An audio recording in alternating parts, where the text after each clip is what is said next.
अस्सलाम वालेकुम स्टूडेंट्स, हम लोग चैप्टर 6 डिस्कस कर रहे हैं। तो लास्ट टाइम हमने बर्नौलीज इक्वेशन के बारे में डिस्कस किया था। आज बेटा हम लोग उसकी एप्लीकेशंस पढ़ेंगे। तो सबसे पहली एप्लीकेशन जो है बर्नौलीज थ्योरम की, वो है बेटा हमारे पास टॉर्सलीज थ्योरम। और टॉर्सलीज थ्योरम क्या होता है बेटा? ये स्पीड ऑफ ई फ्लक्स को एक्सप्लेन करता है। ई फ्लक्स क्या होता है पहले ये समझना आपको।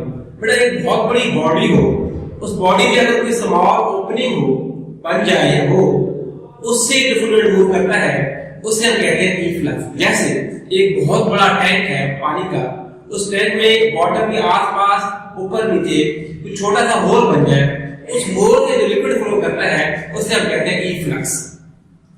तो ये डेफिनेशन इसकी क्या है? Speed of efflux is equal to the velocity gain by the fluid in falling through the distance h1 - h2 under the action of gravity.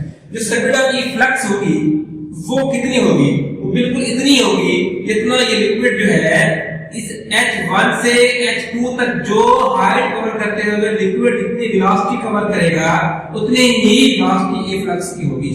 क्या मतलब होगा? देखिए फॉर एग्जांपल यहां पर आपके पास एक बॉल है h1 हाइट पर, h1 हाइट पर एक बॉल मौजूद है। हम जानते हैं जब बॉल ऊपर से नीचे under the action of gravity move करेगी इसकी वेलोसिटी में इजाफा होगा। अब जब बॉल h1 हाइट से h2 हाइट पर पहुंचेगी, जितनी वेलोसिटी गेन करेगी कुछ ना कुछ तो वेलोसिटी गेन करेगी। बिल्कुल इसी बात को हम यहां कंपेयर करते हैं कि ये लिक्विड अपनी जगह से h1 हाइट से आते हुए इस हाइट h2 पर आते हुए जितनी वेलोसिटी ये लिक्विड गेन करेगा उतनी ही स्पीड ऑफ ई फ्लक्स होगी। तो हम लोग इस चीज को मैथमेटिकली जरा प्रूव करते हैं बर्नौलीज इक्वेशन लगा के।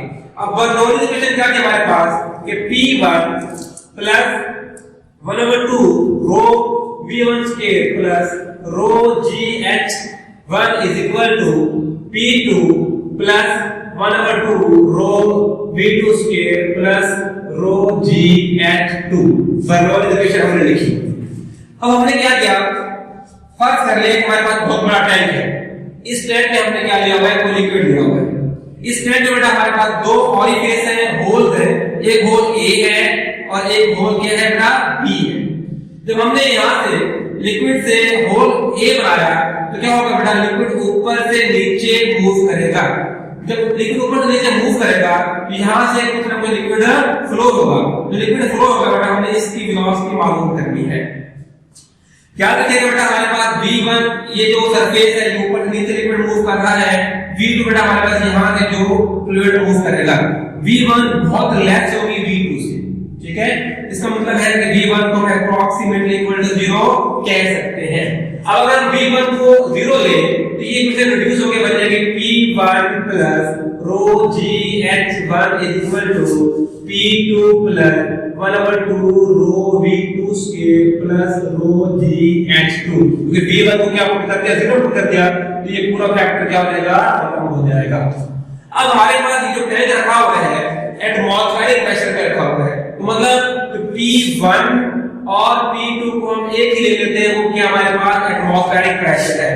तो ये क्वेश्चन फर्दर रिड्यूस हो जाएगी P plus rho GH1 is equal to P plus 1/2 rho V2 square plus rho GH2।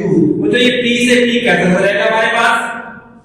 आप यूं करें जो रो GH2 वाला फैक्टर है इसको इधर ले आएंगे, ये बन जाएगा rho GH1 minus rho GH2 is equal to 1/2 rho V2 का स्क्वायर। यहां से आप रो G कॉमन ले लें, रो एंड G कॉमन लिया क्या बचेगा? H1 minus H2 is equal to 1/2 rho V2 square. यहां से देखिए आप रो को रो से कैंसिल कर दें तो हमारे पास इक्वेशन क्या बन जाएगी?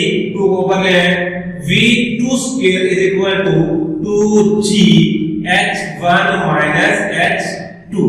और आपने V2 मालूम करना है, मतलब ओरिफिस से जो हमारे पास लिक्विड मूव कर रहा है, ई फ्लक्स मालूम करनी है, स्पीड ऑफ ई फ्लक्स, वो क्या हो जाएगा हमारे पास? V2 is equal to 2G H1 minus H2। आप ये फॉर्मूला लगा सकते हैं। सिंपली इसको अगर आप ऐसे लिख सकते हैं V2 is equal to 2G H square root, ये हमारे पास है स्पीड ऑफ इफ्लक्स मालूम करने का फार्मूला, ये फार्मूला यूज किया जा सकता है और ये वाला फार्मूला भी यूज किया जा सकता है। तो ऑरिफिस से जो हमारे पास लिक्विड जो फ्लो कर रहा है उसकी जो स्पीड होगी, बिल्कुल मैंने जैसा आपको पहले बताया, अगर आप एक बॉल को ऊपर से फेंकें, अंडर द ग्रेविटी बॉल जितना स्पीड गेन कर रही है, बिल्कुल उसी तरह से हमारे पास यहाँ से under the gravity higher cover करते हुए जितना ये वाला फ्लूइड स्पीड गेन कर रहा है, उतनी यहाँ से हमारे पास फ्लूइड की स्पीड होगी।